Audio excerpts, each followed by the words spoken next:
প্রিয় বন্ধুরা, কেমন আছেন? এই যে চলে আসলাম মজাদার খোসার ভর্তা নিয়ে। এখানে আছে লাউয়ের খোসা, আর আছে চালকুমড়ার খোসা, সাথে আছে আলু। আর মজাদার ভর্তা একদম রেডি হয়ে গেছে। যারা ভর্তা প্রেমিক তারা কিন্তু এই খোসাগুলো ফেলে না দিয়ে এভাবে ভর্তা করে খেয়ে নিতে পারেন।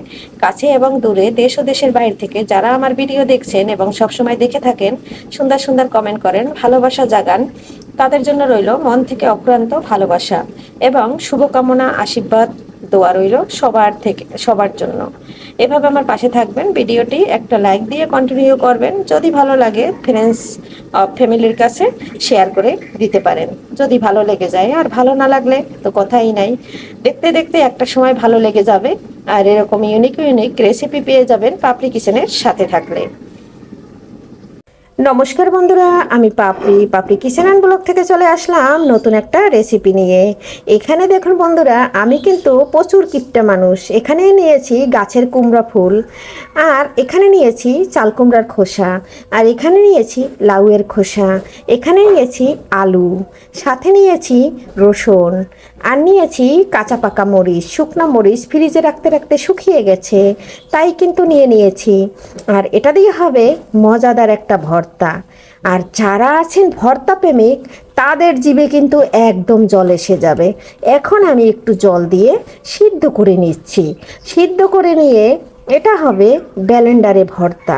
তবে ব্লেন্ডার করার সময় এটা তো ঠান্ডা করে নিতে হবে।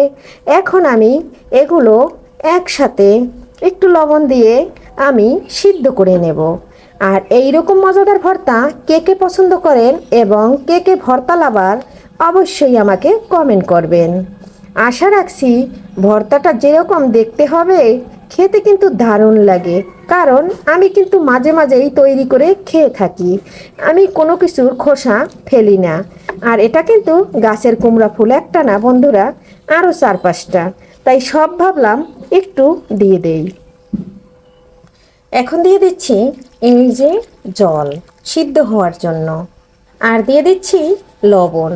বন্ধুরা, মনের ভুলেও লাউয়ের খোসা, পটলের খোসা, ঝিঙ্গার খোসা, চিচিঙ্গার খোসা ফেলবেন না। এতে আছে প্রচুর ফাইবার, আমাদের শরীরের জন্য খুবই উপকারী একটা খাবার। এতে আছে ভিটামিনে ভরপুর। বন্ধুরা, আমার না মাঝে মাঝে গলাটা বসে যায়, কেন বসে যায় তা জানি না। দিয়ে দিচ্ছি লবণ। এখন নেব সিদ্ধ করে। তবে বন্ধুরা সাথে থাকুন, সিদ্ধ করা যখন হয়ে যাবে তখন আমি আপনাদের সাথে আবারও দেখা করছি। সুন্দর একটা কালার আসার জন্য একটু হলুদ দেব না, তাই কি বন্ধুরা হয়? তাই তো দিয়ে দিলাম একটু হলুদ।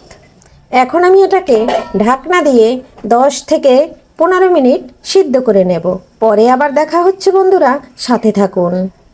বন্ধুরা 15 মিনিট পরে চলে আসলাম, আর এই যে ঢাকনাটা সরিয়ে দেখিয়ে দিলাম, এটা কিন্তু পুরোটা সিদ্ধ হয়ে গেছে। আর এখন আমি এই পর্যায়ে জালটা অফ করে দেব। ঠান্ডা হইলে আমি ব্লেন্ডার করে নেব। এই যে খুব সুন্দর কিন্তু একদম সিদ্ধ হয়ে গেছে, দেখিয়ে দিচ্ছি। এখন আমি এ পর্যায়ে জালটা অফ করে দিচ্ছি। আর এখন এটা ঠান্ডা হওয়ার পালা। আর যেহেতু আমি ব্লেন্ডারে ব্লেন্ড করব, এই জলটুক কিন্তু আমার লাগবে। এটা কিন্তু ফেলবো না, ফেলে দিলে এর পুষ্টিগুণ চলে যাবে, তাই কিন্তু এটা ফেলা যাবে না। এখন আমি এটা ঠান্ডা হইতে রেখে দেব। যখন আমি ব্লেন্ডার করব তখন বন্ধুরা আবারও দেখিয়ে নিচ্ছি, আর সাথে থাকুন। বন্ধুরা একদম ঠান্ডা হয়ে গেছে। এখন আমি ব্লেন্ডারের জারে নিয়ে ব্লেন্ড করে নেব। ব্লেন্ডারের জারে সম্পূর্ণ আমি একসাথে দিয়ে দেব। যদি বেশি পেস্ট নাও হয় তাও সমস্যা নেই। তারপরে কিন্তু আমি এটা আবার তেলের উপর বাগার দিব। সম্পূর্ণ একসাথে দিয়ে নিয়েছি।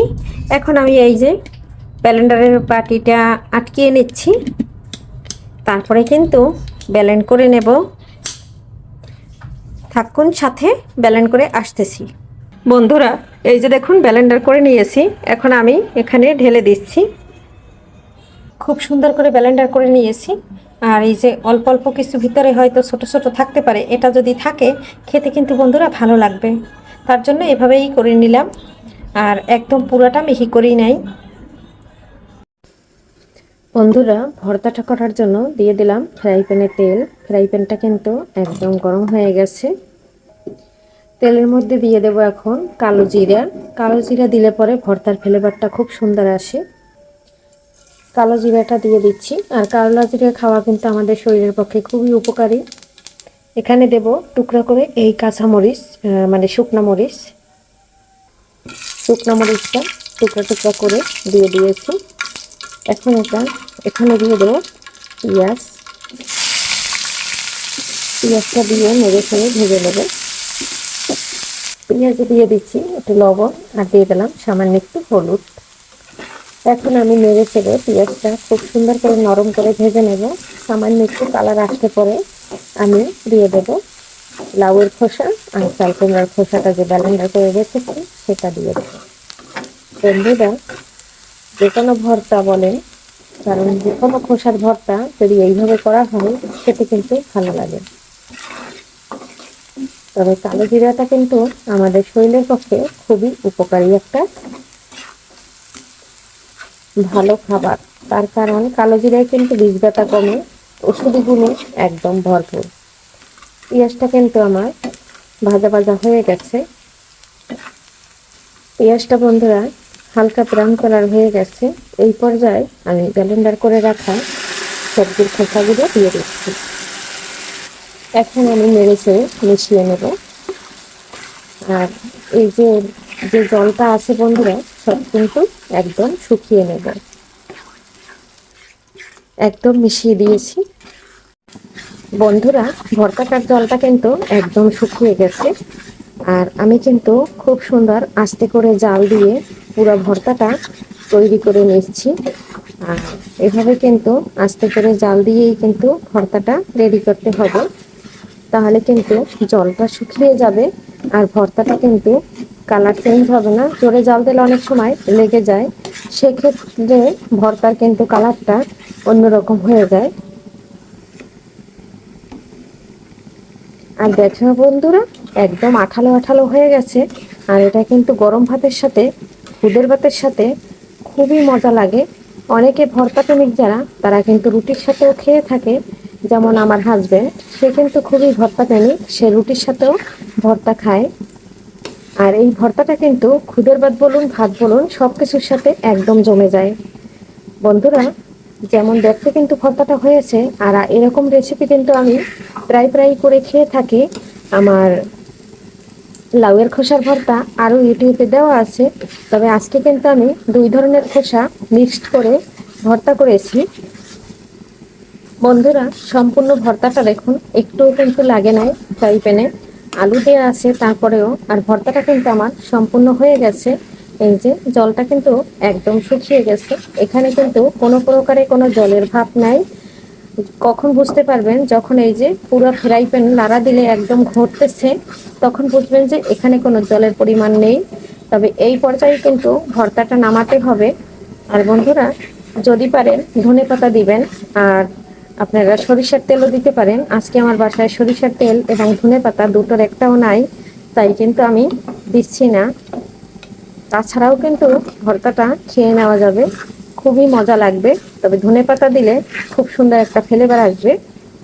আর যেহেতু ধনেপাতা দিচ্ছি না, এর জন্য ফ্লেভারটা তো আসবে না। আর সরিষার তেল যে কোনো ভর্তায় লাস্টের দিকে দিলে খুবই খেতে মজা লাগে, খুব সুন্দর একটা ফ্লেভার আসে। যেহেতু নাই, সেটা আর দিচ্ছি না। আজকে এভাবেই ভর্তাটা রেডি করে নিচ্ছি। এভাবে ভর্তাটা কিন্তু আমি অনেকবার করে খেয়েছি, খুবই ভালো লাগে। ভর্তাটা হয়ে গেছে, এখন আমি একটা প্লেটে নিয়ে নিচ্ছি বেড়ে। আর বন্ধুরা, আমি কিন্তু হাতে ধরে ভিডিওটা তৈরি করি, মোবাইলটা কিন্তু লড়তে পারে, সবাই একটু ক্ষমা সুন্দর দৃষ্টিতে দেখবেন। এই যে ভর্তা কিন্তু আমার একদম রেডি হয়ে গেছে, আর নামিয়ে নিচ্ছি।